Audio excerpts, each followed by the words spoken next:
ભાજપનું ટેબલ હોય, ભાજપના નેતા બેઠા પરિચય આપો તેમ કે બોરભાઈ વાળો ઓળખાઈ ગયા સંધુભાઈ, તાલા ચાસણનું કરી નાખ્યું અમારો રમેશ, ત્યાં એમ પરિચય આપવો પડે કેમ કે બીજી ઓળખાણી હોય નહીં, કોણ કેટલું ખાઈ ગઈ ટેકાના ભાવમાં જેને લાખો રૂપિયાનું કરી નાખ્યું ખેડૂતોની લખુણા બેઠા, મંડળીમાં લોનો લઈને ખેડૂતોને રાતામાની રોવડાવ્યા બીજી લાઈનમાં બેઠા.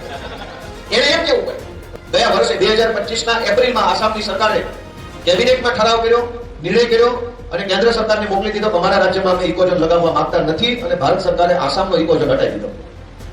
અહીંયા ભાજપ એમ કે છે નો હટે, હવે ઇકોઝોન નો હટે તો તમને હટાવવા પડશે, નક્કી કરી લો. ઇકોઝોન હટે તમે ઇકોઝોન હટાવો કે તમને હટાવવાના, બેમાંથી એક હટાવવું પડે એમ છે, હાલ એમ જ નથી. અને આજની આ સભામાં કહું છું ભાજપના ધારાસભ્યો સાંસદ સભ્યો જો હજુ આવતા અઠવાડિયા ઇકોઝોન હટાવે તો અમારી પાર્ટી કોઈ મત ન દેતા, મહેરબાની કરી બધા ભાજપ કરી આવે. આનાથી હારી ઓફર શું હોય? આનાથી હારી ઓફર હું મત માગવા આવ્યો એમ કહેતો જાઉં દેતા નહીં.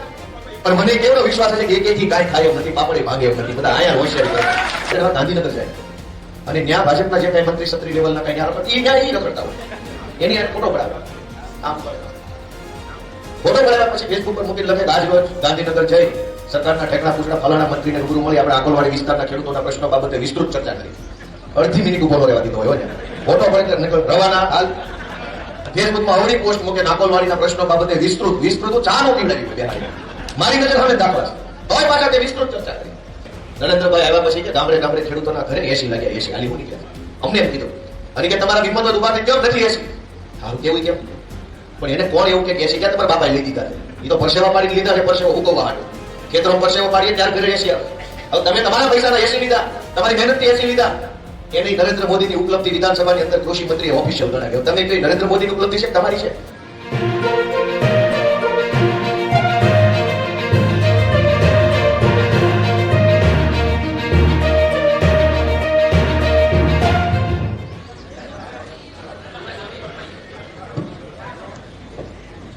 ભાઈ હા, અમારી પાર્ટીની ગરીબી દૂર કરો. તમારે કાયમ કંઈક માઇક નું દોડું ટૂંકું પડે, કંઈક સ્ટેન્ડ ટૂંકું પડે, કંઈક ટેબલ ટૂંકું પડે. એ ભાઈ તમે વધારો કંઈક અમારો અવાજ દબાવો. કોણ છે? આખો ધીમી ગતિએ. Hello, ready.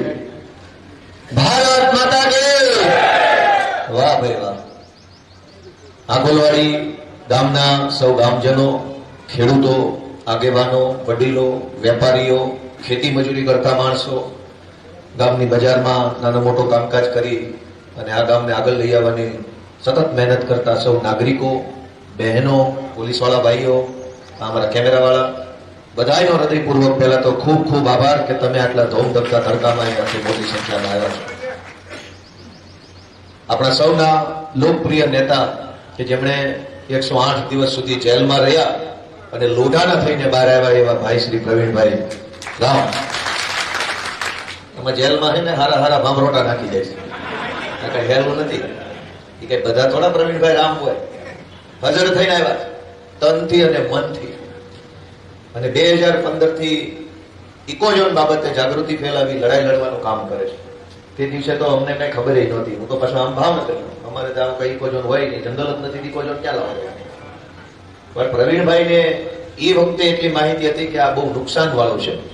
તેથી ભાજપના નેતાને ખબર નહોતી, તેથી કોંગ્રેસના નેતાને ખબર નહોતી, તેથી ઘણા બધા જાગૃત નાગરિકો હોય એમને કદાચ ધ્યાને નહીં આવ્યું હોય.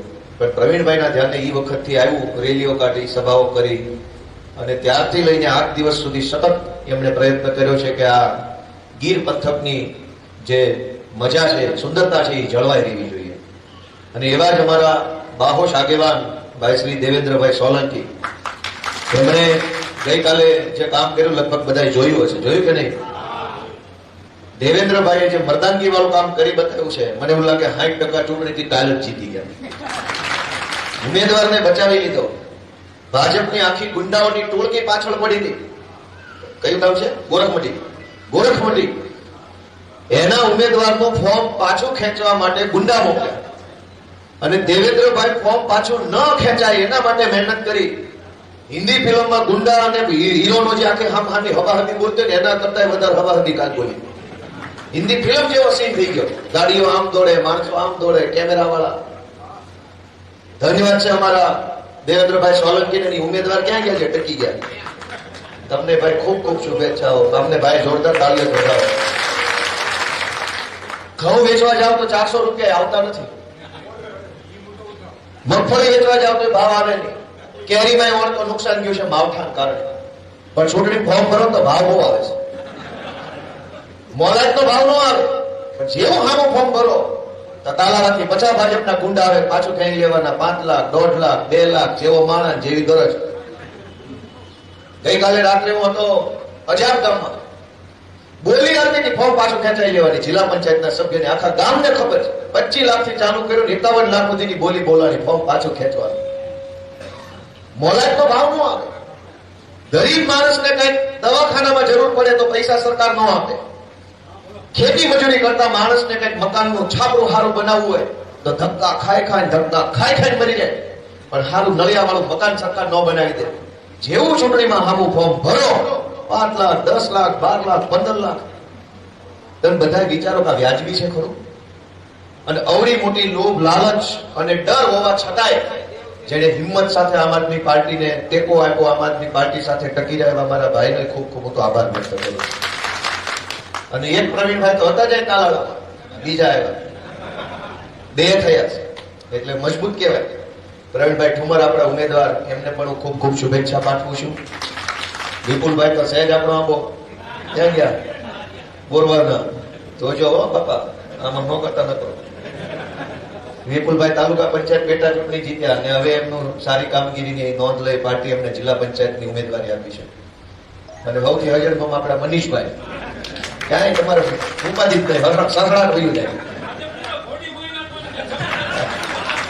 એકથી એક એવા ચડિયાતા આગેવાન આ વિજયભાઈ હિરપરા, માધુપુરથી કેટલા મજબૂત મારા પાટીદાર આંદોલન વખતના, ભાઈનું નામ ભૂલી ગયો, બોધુભાઈ ધાવાથી, નામી અનામી આગેવાનો અહીં બેઠા છે.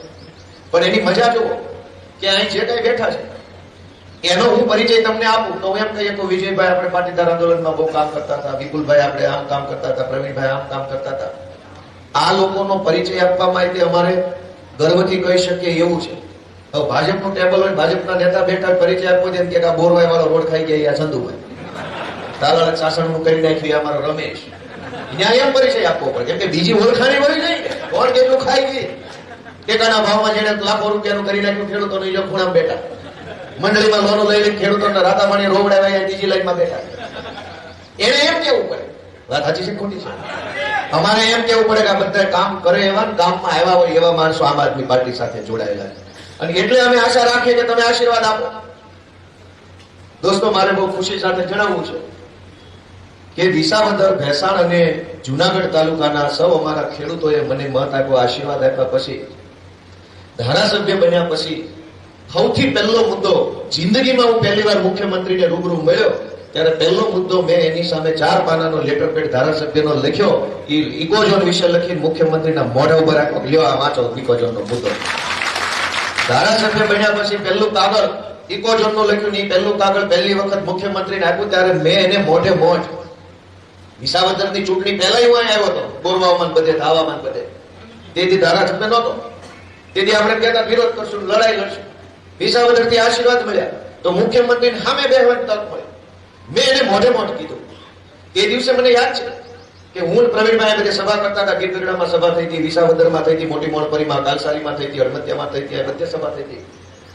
ત્યારે ભાજપના અહીંના બધા નેતા એક હા એમ કહેતા હતા, હા લીધા વગર, કે ઇકોઝોન નો હટે, આ તો ઉપરનું છે, કેન્દ્ર સરકારનું છે, આ નો હટે, આ બધા ખોટા ભરમાવે છે, આમ છે તેમ છે, એવું બધું કહેતા હતા. હું ધારાસભ્ય તરીકે મુખ્યમંત્રીને મળવા ગયો ત્યારે 4 પાનાનો કાગળ લખ્યો, એમાં પહેલા પાના પર મેં ઉલ્લેખ કર્યો કે આસામની અંદર ઇકોઝોન લાગ્યું હતું. આસામમાં ભાજપની સરકાર છે. ગયા વર્ષે 2025ના એપ્રિલમાં આસામની સરકારે કેબિનેટમાં ઠરાવ કર્યો, નિર્ણય કર્યો અને કેન્દ્ર સરકારને મોકલી દીધો કે અમારા રાજ્યમાં અમે ઇકોઝોન લગાવવા માંગતા નથી, અને ભારત સરકારે આસામનો ઇકોઝોન હટાવી દીધો. અહીંના ભાજપવાળા એમ કે છે નો હટે. હવે ઇકોઝોન નો હટે હોય તો તમને હટાવવા પડશે, નક્કી કરી લો. ઇકોઝોન હટે હોય તમે ઇકોઝોન હટાવો, નકર તમને હટાવવાના. બેમાંથી એક હટાવવું પડે એમ છે, હાલ એમ જ નથી. વાત સાચી છે ખોટી?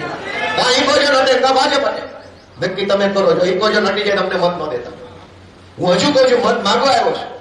અને આજની આ સભામાં કહું છું, ભાજપના ધારાસભ્યો, સાંસદ સભ્યો જો હજુ આવતા અઠવાડિયા ઇકોઝોન હટાવે તો અમારી પાર્ટી કોઈ મત ન દેતા. મહેરબાની કરી બધા ભાજપ નથી આવજો. આનાથી સારી ઓફર શું હોય? આનાથી હારી ઓફર હું મત માગવા આવ્યો છું ને એમ કહેતો જાઉં છું, દેતા નહીં. પણ મને કેવડો વિશ્વાસ છે કે એકેથી કાંઈ થાય એમ નથી, પાપડે ભાગે એમ નથી. બધા આયા હોશિયારી કરે, ત્યાં એનું કોઈનું કાંઈ હાલતું નથી. અમે તો નજરે જોયું છે, મનમાં દાંત કાઢી સામે કાઢી લીધે એને કે માઠું લાગી જાય છે. આયા જે પોળા પોળા હાલે છે ને એનું ત્યાં કાંઈ હાલતું નથી. જય ભગવાન. એક નયા પાસિયાનું ઉપર ભાજપના એક માણસનું ઉપજતું નથી. માત્ર ને માત્ર ફોટા પડાવવાના. નવી ટેકનિક ઈ મને આ વિસાવદર, ભેસાણ અને જુનાગઢના લોકોએ મત આપ્યા પછી ખબર પડી કે આ બધા શું કરે, મહિનામાં 2-3 વાર ગાંધીનગર જાય અને ન્યા ભાજપના જે કઈ મંત્રી સત્રી લેવલના કઈ ન્યા રખડ ઈ ન્યા ઈ રખડતા હોય, એની ફોટો પડાવે. આમ ફોટો પડાવ્યા પછી ફેસબુક પર મૂકીને લખે કે આજ રોજ ગાંધીનગર જઈ સરકારના ઠેકડા પૂછડા ફલાણા મંત્રીને રૂબરૂ મળી આપણે આકોલવાડી વિસ્તારના ખેડૂતોના પ્રશ્નો બાબતે વિસ્તૃત ચર્ચા કરી. અડધી મિનિટ ઉભો ન રહેવા દીધો હોય ને, ફોટો પડે રવાના. હાલ ફેસબુકમાં અવળી પોસ્ટ મૂકે આકોલવાડીના પ્રશ્નો બાબતે વિસ્તૃત ચા નો પીવડાવી બેહાડી. મારી નજર હવે દાખલા છે, તોય પાછા કે વિસ્તૃત ચર્ચા કરી. અને ગામના ભાજપ વાળાના ફાવે કરી ગઈ છે. કેમ કે ગામનો માણસ તો ભોળો માણસ હોય. એ ગાંધીનગરમાં રહેલા મોટા નેતા અરે આપણા ગામના ભાજપિયા ફોટો જોવે તો ગામને એમ થાય કે આનું કઈક ઉપર બુદ્ધિ હશે. કોઈનું કાંઈ છે નહીં, તો અહીંયા પગથા થઈને હાલે છે, ત્યાં ઓલા ઉભા નથી રહેવા દેતા. નીકળો સાનામાં હાલો. તમે ક્યાં તમારા પાવરથી જીત્યા છો? તમે મોદી કરીને જીત્યા છો, એટલે તમારે કોઈ કઈ મોટીમાં થવાની જરૂર નથી, એમ હમણાં દેશ. પણ ઇકોઝોનની રજૂઆત મેં મુખ્યમંત્રીને કરી અને કેવી રીતે ઇકોઝોન હટાવી શકાય એનો દાખલો, એનો સરકારી પત્ર આસામ સરકારનો આજે મારા મોબાઈલમાં છે. સરકારી પત્ર છે, એ બધું મેં મુખ્યમંત્રીને આપ્યું. કીધું જો આસામમાં ભાજપની સરકાર છે, ગુજરાતમાં ભાજપની સરકાર છે, કેન્દ્રમાં ભાજપની સરકાર છે, આસામની સરકાર હટાવી શકે, તમે કેમ ન હટાવી શકો? એ પત્ર મેં ઓગસ્ટ મહિનામાં લખ્યો, ઓગસ્ટ 2025 ના રોજ લખ્યો. આજ દિવસ સુધી ભાજપની સરકાર એનો જવાબ નથી આપ્યો. ક્યાંથી આપે? આપીએ કેવી હાલતમાં નથી, કેમ કે એના પેટમાં પાપ છે. ખેડૂતોની કિંમતી જમીન લૂંટી લેવી છે, એમણે પડાવી લેવી છે, સસ્તા ભાવે મફતમાં પડાવી લેવી છે અને આપણને બધાને અહીંથી કાઢી મૂકવા છે. હમણાં વિધાનસભાની બજેટ સત્રમાં એક બીજો મુદ્દો મેં મૂક્યો કે ગુજરાતમાં આમ તો એકેય પ્રકારના પાક માટે પાક વીમો છે જ નહીં. તલ વાવો કે બાજરો વાવો કે ઘઉં વાવો કે જમરૂકના ઝાડ કરો કે આંબાની કલમો રોપો કે દાડમ પકવો કે કપાસ કરો કે મગફળી કરો, એકેય પ્રકારના કૃષિ ઉત્પાદન એને પાક વીમો ગુજરાતમાં મળતો નથી. આખા ભારત દેશમાં આપણું ગુજરાત એકમાત્ર એવું લોકલાડીનું રાજ્ય છે કે જ્યાં ખેડૂતોને કોઈ વીમો જ નથી. બધા રાજ્યમાં વીમા છે. બકરી જેવી બકરીઓના વીમા છે, ગાયના વીમા છે, ભેંસના વીમા. શીંગડે સ્ટીકર મારી જાય વીમા વાળી ભેંસ હોય ને, ખબર છે? ખ્યાલ છે કે નહીં? આ કાને સ્ટીકર માર્યો ખબર પડી જાય વીમા વાળી ભેંસ છે. ભેંસ જેવી ભેંસનો વીમો છે, પણ 10 વીઘાના ખેતરમાં કલમું ઉધ્યું એનો કઈ વીમો નથી. હાવ રામ ભરોસે આવે તો તમારું જાય તો તમારું. ભાજપ વાળા તો કઈ ભાષણ આપી જાય ટાઈમે ટાઈમે 2-2 કિલો બધા. મેં વિધાનસભામાં રજૂઆત કરી કે ભાઈ એક તો ખેડૂતો માટે કોઈ વીમો નથી, એટલે જયારે નુકસાન જાય, માવઠું કે અતિવૃષ્ટિ કે કુદરતી અન્ય કોઈ પ્રકોપ આવે અને નુકસાન જાય તો ખેડૂતોએ ક્યાં હાથ લાંબો કરવાનો? યોજના હોય, પાક વીમા યોજના, તો ખેડૂત ફોર્મ ભરીને યોજનાનો લાભ લઈ શકે. પણ યોજના તો છે નહીં. એટલે સરકારને મન પડે તો સરકાર પેકેજ જાહેર કરે. પેકેજ અંગ્રેજી શબ્દ છે, એનું ગુજરાતી થાય પડીકું. એટલે ખેડૂતોને પડીકા આપવાના છે. પેકેજ એટલે હું પડીકું, પાર્લેજીનું પેકેજ છોકરા બોલે, આપણે કે પડીકું, પડીકા દેવાના ખેડૂતો. મેં એવી રજૂઆત કરી કે આ આંબા જે છે, બાગાયત પાક જે છે, જેમાં દાડમ છે, જમરૂક છે, જેમાં આંબા છે, કેળા છે, ચીકુ છે. દક્ષિણ ગુજરાતમાં ચીકુ અને કેળા વધારે પ્રમાણમાં બાગાયતી પાક થાય છે. આપણે અહીંયા કેરી, દાડમ અને જમરૂક છે. અમારા ભાવનગરમાં સીતાફળ ખૂબ મોટી સંખ્યામાં થાય છે. બોરનો પાક આવે છે.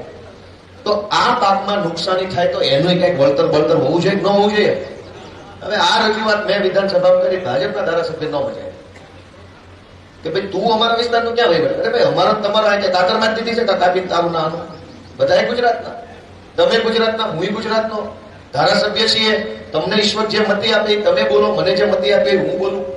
આમાં હું ખોટું કહી દીધું ભાઈ આંબાના ખેડૂતો હોય આંબો પકવતા, એને કઈક નુકસાની થાય, માવઠા આવે, મોર ખરી જાય, પછી પાસ્તરમાં કઈ નવો મોર આવે ને, જેટલા વધ્યો હોય એટલી કેરીઓ પાકે ને એમાં હારી મોળી નાની મોટી વકલ આવે, છેલ્લે કમાણી કઈ વધે નહીં, પછી એને આંબે લટકવું પડે. આ પરિસ્થિતિનો વિરોધ અમે કરીએ તો ભાજપ વાળાને ગમતું નથી.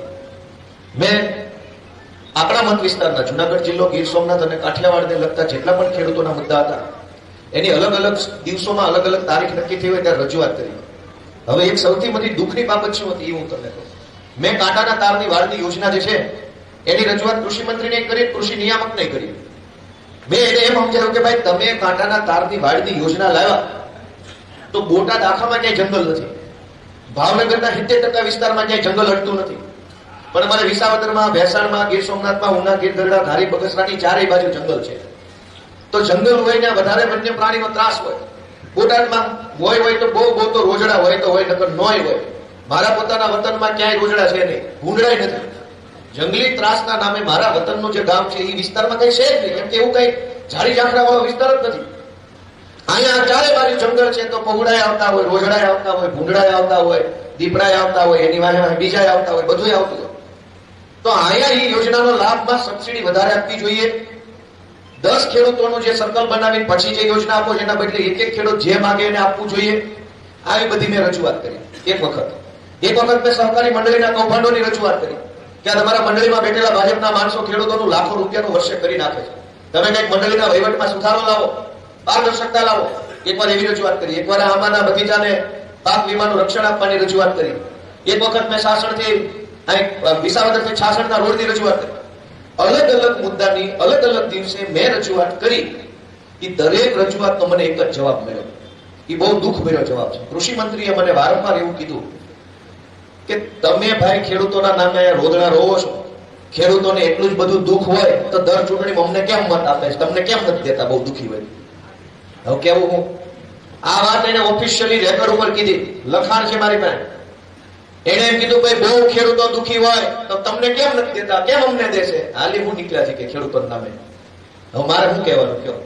અને અધૂરામાં પૂરું એને એમ કીધું અંદર ઓન પેપર તમે વેબસાઇટ ખોલી વાંચી શકશો. ગોપાલભાઈ શું બોલે, ઓલા શું બોલે, બધું રેકોર્ડ આવે વેબસાઇટ ઉપર. નેવા નામની વેબસાઇટ છે, NEVA. એને એમ કીધું કે તમે રોજ જાગે ખેડૂતોના નામે વિધાનસભામાં રોદણા રોવો છો. તમારામાં તાકાત હોય, તમારામાં એટલે અમારામાં, વિપક્ષમાં. તો એક પણ વિપક્ષનો ધારાસભ્ય ઉભો થઈને બોલી બતાવે કે અમારા ગામડામાં ખેડૂતોના ઘરે એસી નથી લાગ્યા. નરેન્દ્રભાઈ આવ્યા પછી કે ગામડે ગામડે ખેડૂતોના ઘરે એસી લાગ્યા. એસી હાલી હું નીકળ્યા. અમને એમ કીધું અને કે તમારા વિમતવાદ ઉભા થઈ કેમ નથી એસી. સારું કેવું કેમ, પણ એને કોણ એવું કે એસી ક્યાં તમારા બાપાએ લઈ દીધા છે. એ તો પરસેવા પાડીને લીધા છે, પરસેવો હુકવવા હાટે. ખેતરો પરસેવો પાડીએ ત્યારે ઘરે એસી આવે. હવે તમે તમારા પૈસાના એસી લીધા, તમારી મહેનતથી એસી લીધા. એની નરેન્દ્ર મોદીની ઉપલબ્ધિ વિધાનસભાની અંદર કૃષિ મંત્રીએ ઓફિશિયલ ગણાવ્યો. તમે કઈ નરેન્દ્ર મોદીની ઉપલબ્ધિ છે તમારી છે? કાલ તો તમે હારો બુસ્કોટ લેશો તો કે છે જોયું મોદીજીના રાજમાં બુસ્કોટ જોઈ લો. નવા ચપ્પલ લેવો તો તરત કે મોદીજીના રાજમાં ચપ્પલ તો બહુ સારા. મતલબ તમારી મહેનતથી તમે કાંઈ પણ કરો તરત કે મોદીજીના રાજમાં લીલા લે. દાઢી કરાવજો તો કે કેવો રૂપાળો લાગે મોદીજીના રાજમાં. પહેલા તો વાળ વધી ગયા. આવું હોય? આ લોકોને કોઈ શરમ નથી. દરેક પ્રશ્નનો એક જ જવાબ કે અમારાથી પબ્લિક નારાજ હોય તો અમને મત કેમ આપે છે, આટલો જ જવાબ છે એની પાસે. વાત સમજાય છે મારી? નહીં. તમે જેટલી વાર એ મત આપો એટલી વાર ગાંધીનગર વાળાને એમ લાગે છે કે હેઠે બધું રામ રાજ્ય છે, બહુ પ્રજા સુખી છે, એટલે તો કઈ કર્યા કાર્યવા વગરના મત આપી જાય છે. તમારે તમારી પીડા, તમારો પ્રશ્ન, તમારી લાચારી ગાંધીનગર સુધી પહોંચાડવી હોય તો એકવાર હેઠે હાવણો મારવાની જરૂર છે. હું તમને વિનંતી કરાવું. એકવાર હેઠે હાવણો લાગી જશે તો ગાંધીનગરમાં ખબર પડશે ક્યાંક ખવડાટ છે. ત્યાં સુધી તો ઉપર બેઠેલા નેતા, મંત્રી, અધિકારી ચૂંટણીના મતદાનના દિવસે સાંજે એની પાસે એક પ્રિન્ટ થયેલું કાગળ આવે કે કયા તાલુકામાં કયા જિલ્લામાં ભાજપને કેટલા મત મળ્યા. તાલાળામાં તો કે પંચાયત બેહી ગઈ, એનો અર્થ તો કે ગામ સુખી છે. ગીર સોમનાથમાં તો કે જિલ્લા પંચાયત બેહી ગઈ, એનો અર્થ તો કે ગામ સુખી છે. પછી કાગળ ઉપર બતાતું હોય કે ગામો ગામ એના માણસો જીતી ગયા, તો અહીં જોવાય થોડો કોઈ આવે. મારી વાત સાચી છે ખોટી? અમને ઓફિશિયલી ઉભા થઈ થઈને આવા જવાબ આપે છે કે ગામ દુખી નથી ને એટલે મત દે. હવે તમે નક્કી કરો દુખી છો કે નહીં. દુખી હોવ તો તમારું દુઃખ વ્યક્ત કરવાનું બટન છે હાણો, અને સુખી હોવ તો સુખ વ્યક્ત કરવાનું બટન છે કમળ. નક્કી તમારે કરવાનું છે ઉપર હું સંદેશો મોકલવો. ઓલી ચિઠ્ઠી લખતા જૂના જમાનામાં ટપાલ લખતા, એમાં કઈક અશુભ સમાચાર હોય તાળોતરી લખવી પડે. એટલે કાળી ટપાલ આવે સમજી જવાનું કે વાતમાં કઈક થોડું તકલીફ વાળું છે. લાલ ટપાલ આવે તો સુખી ટપાલ હોય. એમ આમાં લાલ ને કાળી બે ટપાલ છે. તમારે કઈ ટપાલ લખવી તમે નક્કી કરજો. એ વિનંતી હું તમને આકલવાડી મુભા કરતો જાઉં. અને સૌથી મોટી દુઃખની બાબત કે ગઈકાલે આખો દિવસ જે ઘટનાક્રમ બન્યો, આખા ગુજરાતમાંથી ફોર્મ પાછા ખેંચાવી લેવા માટે થઈને ભાજપે જે ગુંડાગીરી કરી મને એવું લાગે છે કે આ લોકો ગુજરાતને બિહાર બનાવવા માંગે છે. ગુજરાતના રાજકારણના ઇતિહાસમાં કોઈ દિવસ ન થયો હોય એવી દાદાગીરી અને ગુંડાગીરી ગઈકાલે થઈ. અગાઉ ક્યારેય નથી થઈ, ભાજપના રાજમાં નથી થઈ. ગઈકાલે આખા ગુજરાતમાં તમે વિડીયો જોયા છે, એક જગ્યાએ નહીં, તમામ જગ્યાએ આખા ગુજરાતમાં ભાજપના ગુંડાઓ અને એની સાથે લગભગ અમુક જગ્યાએ પોલીસ વાળા હોતા હતા ભેગા, અને બે ભેગા મળે જિલ્લે જિલ્લે, તાલુકે તાલુકે, નગરે નગરે, મહાનગરે વધુ ને વધુ ફોર્મ પાછા ખેંચાઈ જાય એના માટે દબાણ કરતા હતા, ધાક ધમકી કરતા હતા, લોકોને ડરાવતા હતા. અને આવા પ્રકારની દાદાગીરી બિહાર ને યુપી વિશે આપણે સાંભળ્યું તો ત્યાં આવી રીતે કિડનેપ થઈ જાય છે. ગુજરાતની ચૂંટણીમાં ક્યારેય ઉમેદવાર કિડનેપ થઈ જાય સાંભળ્યું નહોતું. કાલ તો વિડીયો જોયા કેવી રીતે ગાડીઓમાં નાખી નાખીને લઈ જાય, કેટલા દોડીને ગાડીમાં ચડી ગયા, કેટલાની વાહે કેમેરા દોડતા હતા, વિડીયો જોયા નથી. પ્રવીણભાઈ, ગુજરાતના ઇતિહાસમાં ક્યારેય આવું નથી થયું, ભાજપના રાજમાં નહોતું. આ પહેલી વાર જે ઘટના બની ને એનાથી હું તો કહું છું બધાએ ચેતવાની જરૂર છે. ચૂંટણીઓ તો આવતી રહે, જાતી રહે, પાર્ટીઓ આવશે, નેતા આવશે, મળશે. પેલા બહુ મહાન નેતાઓ હતા, આજે જીવતા નથી. આજ અમે આવ્યા છે, કાલે અમે મરી જાવ, આ કઈ ઉભું એમ નથી. પણ ચૂંટણીઓમાં અપહરણ થવા માંડે, ધાક ધમકી થઈ જાય, ગુંડા આવે, છરા ઉડે. આવું તો ગુજરાતમાં પોહાય કેવી રીતે? અને છરા ઉડાડીને ગુંડાગીરી કરીને અપહરણ કરીને જે માણસ ચૂંટણી જીતે, તમે એની પાસે જઈએ છો કામ લઈ તો તમારું નું અપહરણ કરી નાખે. ઉમેદવારનું અપહરણ કરી લીધું હોય અને ફોર્મ પાછા ખેંચાવવાની કોશિશ કરી હોય, એ માણસ જો જીતે તો તમારાથી ને જવાય નહીં. તો કયો એની પાસે કામ લઈ. આખા ગુજરાતમાં ધંધો ભાજપે કર્યો, લોકશાહીનું ખૂન કરવાનું. લોકશાહી બચાવવા માટેની પણ આપણા બધાની સહિયારી જવાબદારી છે. અને એટલે હું વિનંતી કરું છું કે આ વખતે કાંઈ પણ આડું ઓળું જોયા વગર હાવણો મારોના 30 વર્ષની જે ભ્રષ્ટાચારની ગંદકી થઈ છે એને સાફ કરવાની શરૂઆત આકોલવાડીથી તાલાળાથી કરો એવી વિનંતી છે. અને આ સત્તાનો અહંકાર ક્યાં સુધી? આજ હું ધારાસભ્ય છે, કોઈ એમ ન કહે છે ગોપાલભાઈ બહુ વાયડાઈ કરે છે, એના વાણી વર્તનમાં વિવેક નથી, બોલવાનું ભાન નથી, મોટાની યારે કેમ વર્તન કરવું એવું કોઈ કહે જ નહીં. કે તમે મારા વિશે આખા ગુજરાતમાં જ્યાં આપણે લોકો એમ કે છોકરો ડાયો છે, કે ન કે કોઈ એમ ન કહે છે કે વાયડો બહુ થાય છે, હવામાં ઉડે છે, હોશિયારી કરે છે, પોળો પોળો ફરે છે. ના, આ માન મોભો, આ શક્તિ, તાકાત, પાવર કોણ આપે છે? હજારો નાના નાના માણસો આપે છે. ગોપાલભાઈ મહાન હોત તો જઈએ કે હોત એકલા એકલા મુખ્યમંત્રી ચેમ્બરમાં? ન જઈએ. કે ગોપાલભાઈનું બટન આકોલવાડીનો નાનામાં નાનો ગરીબમાં ગરીબ માણસ જેથી દબાવે તેથી ગોપાલભાઈમાં પાવર આવે છે કે ગમે એવી પગથિયા ચડી શકે. તો નેતામાં જે તાકાત છે એ નેતાની નથી. નેતામાં જે તાકાત છે એ નાનામાં નાના ઉઘાડ પગા માણસની તાકાત છે. હજારો માણસો બટન દબાવે ત્યારે નેતામાં બળ આવે, અને ઈ બળ નેતાએ જનતા ઉપર નહીં, જનતા માટે વાપરવાનું. ભાજપ વાળાને બુદ્ધિ ભ્રષ્ટ થઈ ગઈ છે કે તમને જે શક્તિ મળેલી છે એ શક્તિ લોકોની છે, એ શક્તિ લોકો માટે વાપરવાની છે, લોકોની ઉપર નથી વાપરવાની. આ જ શક્તિનો ઉપયોગ લોકો ઉપર થઈ ગયો, લોકોને ડરાવવા, લોકોને દબાવવા, લોકોને ધમકાવવા, ચૂંટણીઓ ટાણે ગુંડા મોકલવાના, આમ નહીં કરતો આમ થઈ જાય, હારા વાત નહીં રે. બીજું તો તમારા રાજમાં શહેર હું હારા વાત હવે નહીં રે, આમ નહીં કરતો આમ થઈ જાય, તમારું તેમ થઈ જાય. અમારા વિજયભાઈ અવાજ ઉઠાવે તો એને ગુંડા મોકલે દબાવવા કે વિજયભાઈ આમાં મજા નહીં આવે. મજા નથી આવતી એટલે થામા પીડ્યા, આવતી હોત તો ભેગા ન હોત. તો એ પાછા કે મજા નહીં આવે, નથી લેવી ભાઈ મજા, તમે એકલા લઈ લીધી છે, અમારી પાસે ઉઠી ક્યાં આવીશ મજા? વાત સાચી છે કે ખોટી? હું તમને એક વિનંતી એટલી જ કરું છું કે અમે નાના નાના છોકરાઓ છીએ, રાજનીતિ અમારો ધંધો નથી.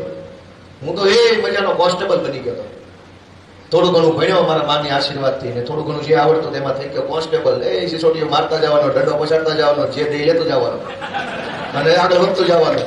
સરસ મજાનું જીવન હતું, ક્યાં ધંધા કરવાની જરૂર હતી, આ ક્યાં ધંધા કરવાની જરૂર હતી.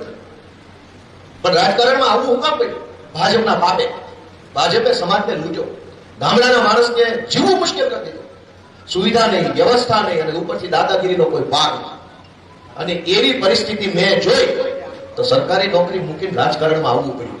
અને અહીંયા આવતા વ્યક્તિ કે આખા આખા ગોળા કોઈ આપી નથી દીધા.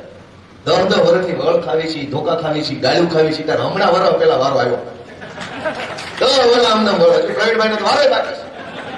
એ પણ 2015 થી આમના વળ ખાય છે, ધોકા ખાય છે, ગાળું ખાય છે, અપમાન સહન કરે છે. હજુ તેનો વારો બાકી છે. મળી હું ગયું, મળી અમને કાંઈ નથી ગયું, પણ અમે લડાઈ લડ્યા ને તો ગુજરાતના ઘણા લોકોને ઘણો હાશકારો મળ્યો છે, હિંમત મળી છે, આશા મળી છે, વિશ્વાસ મળ્યો છે, ભરોસો મળ્યો છે, સપનું મળ્યું. અમને મળે ના મળે પણ પબ્લિકને મળવું જોઈએ. અને તમે બધાય કહો કે આ ચૈતર વસાવા, પ્રવીણ રામ, ગોપાલ ઇટાલિયા, ઈશુદાન ગઢવી લડાઈ લડે છે તો જનતાને કાંઈ મળે છે કે નહીં? મળે છે કે નહીં? જનતાને કઈ ફાયદો થાય છે કે નહીં? તો તમારે નક્કી કરવાનું છે કે આ જે કાંઈ 8, 10, 15, 20 જુવાનિયા સંઘર્ષ કરે છે એના હાથ મજબૂત થવા જોઈએ કે ઢીલા પડી જવા જોઈએ, નિર્ણય તમારે લેવાનો છે. તમારું મન એમ કે ગોપાલભાઈના, પ્રવીણભાઈના, ઈશુદાનના, ચૈતર વસાવાના હાથ મજબૂત થવા જોઈએ. હાથમાં હાવણો પકડીને ધડાધડ હાવણો મારવાનો, ભાગો ભાગો હાવણો મારો. તમારા હાથમાં હાવણો તો અમારા હાથમાં તાકાત, તમારા હાથમાં હાવણો તો જનતાના હાથમાં તાકાત. તમારા હાથમાં હાવણો નહીં હોય તો સરકારના હાથમાં તાકાત છે, એ તાકાત પોલીસના હાથમાં આવે, પોલીસ ને વન વિભાગ વાળા પબ્લિકને રંજાડ્યા કરે. મેં તમને કીધું એમ શક્તિનો ઉપયોગ લોકોની સેવા માટે હોય. તલવારો શોધાય દુનિયાના ઇતિહાસમાં ત્યારે એનું શાસ્ત્રોક્ત મહત્વ એવું કહે છે કે એ રક્ષણ માટે, પોતાના રક્ષણ માટે ને સમાજના રક્ષણ માટે તલવાર બોલી. પછી કેટલાક નબળા માણસોના હાથમાં આવી ચાલુ થઈ. શક્તિ છે એ રક્ષણ માટે છે, પોતાના અને સમાજના. સમાજને દુઃખી કરવા માટે શક્તિ નથી. આજ ભાજપના હાથમાં શક્તિ છે એટલે વાંદરાના હાથમાં તલવાર જેવું થઈ ગયું છે. વાંદરાના હાથમાંથી તલવાર લઈને હારા માણાના હાથમાં આપો તો સમાજનું રક્ષણ કરશે એવી વિનંતી સાથે આપ સૌનો ખૂબ ખૂબ આભાર વ્યક્ત કરું. ભારત માતા કી જય.